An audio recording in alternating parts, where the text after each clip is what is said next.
I don't know why you get shy when the camera starts because you were just doing a gorgeous impression of Shaggy. Yeah, one. Hagedina, sabadadadada. Yeah, I'm not gonna try and do Shaggy. How are you, mate? You well? I've seen you do Shaggy before. I'm sure you have. I'm doing very well, actually. Yeah, I know you probably don't get a lot of this, but the sun is shining.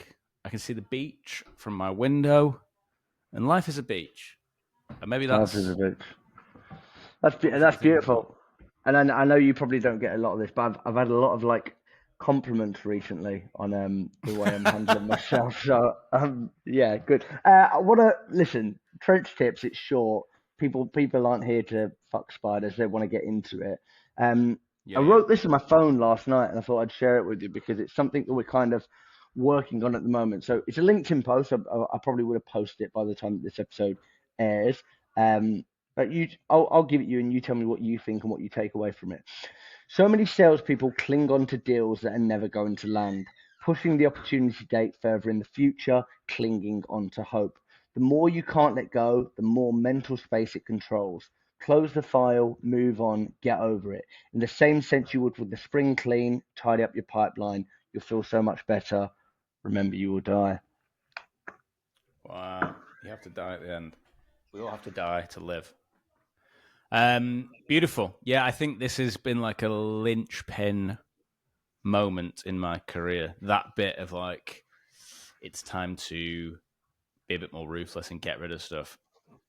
I do want to preface this with when I started having more of an approach of being.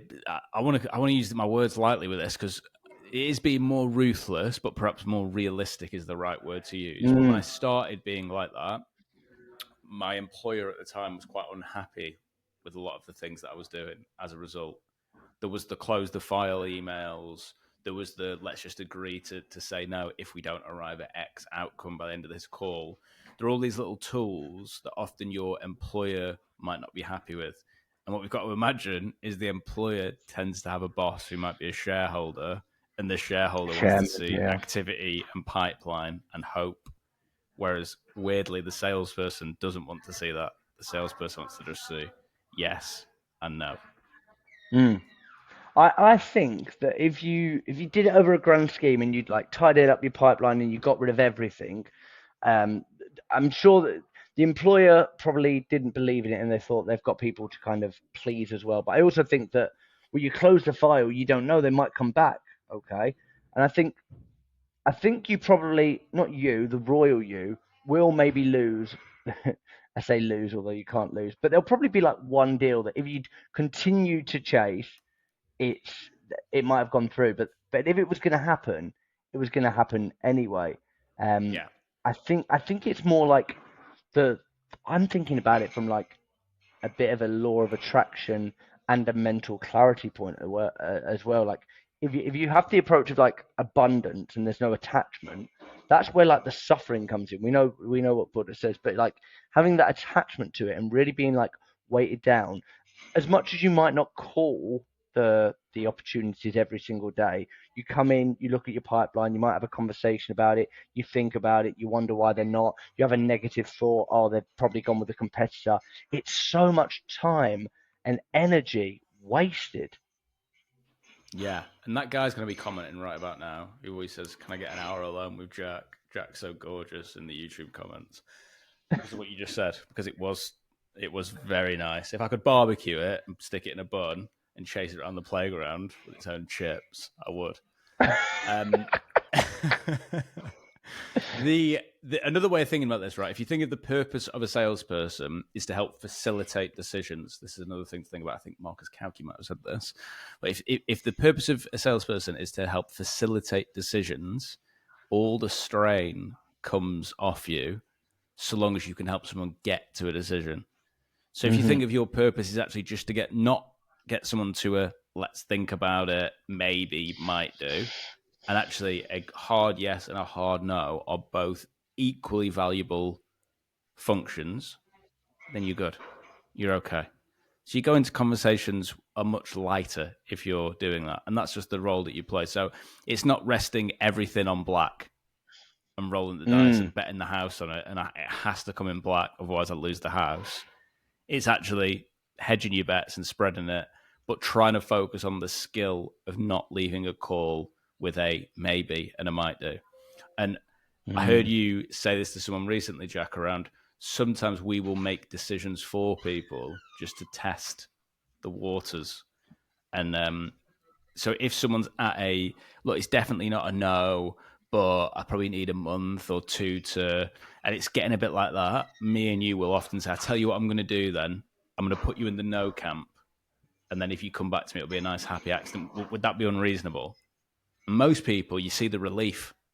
Oh yeah, yeah, let's do that, and that'll tell you something. It was a no all along. They just didn't feel Mm. comfortable telling you. And you know what? So like this is I'm glad that you said that because that was my next point. Like you got there first, which Sorry, is mate. good, which shows that no, but it shows that I actually do have good ideas once in a while. Um, but the so I got a meeting put in my diary today by somebody that I had a conversation with. One of my team booked it from a cold call. I had a conversation maybe 3 or 4 months ago. We then said that they weren't in a position to go there. So I was like, okay, but they were like, but I want to kind of kick it off. Let's catch up in a month. I was like, okay, well, we can either leave it and you can reach back out, or we can put something in the diary. Put something back in the diary. Is there any reason you're not going to be there? No, I'm going to be there. He attended. Listen, we're no further along. I said, listen, let's call it a no for now. You know where we are. We're not going to go anywhere. If you get to the point where you want to book it back in, we can just do that. Is that fair? Yeah, because he doesn't know where he's at. He knows that he's going to have some pain in the future. That's what we uncovered, but he's not there yet. So there's no point like moving forward. He's not in our pipeline, as you know. He was in the pipeline at one point, but he's not in our pipeline at the moment. This morning, Calendly link booked with him and somebody else from the team because it's like the process is there. Like you come back to it if the time is right, if you deal with it accordingly. I think so many people think the way sometimes we talk about the way we treat it is like rude, direct. I can never speak to people like that. That's not the way. It's just by saying It's like, the listen, opposite. I'm going to remove all the strain. Don't stress about it. I'm a salesperson. I can take rejection. Let's just stick it down as a no, and they'll either fight you on it and defend it, or they'll agree. And the chances are it was going to be a no, but they just struggled to say no. One of the other things you can do is like you would with the upfront contract, and you can just add this. If it's something you're getting quite a lot, people tend to like you. Listen, can I be really honest with you? Sometimes we get to the end, and because we've had a great conversation, people just can't tell me no. So if we get to the end, I'll probably push you on it a few times. But if it is a no, can you just tell me so I don't have to chase you? They'll probably laugh. Yeah, just doubling down on that upfront contract. You've got me. I'm feeling fired up now. You've got the brain going. The Sorry, mate. minimalistic salesperson. I don't know what that is, but that's a phrase that I want to stick with. Something in there. But I do think the root cause, as much as we can give the skills and the tricks and the tips, the root cause is not having enough in the pipeline.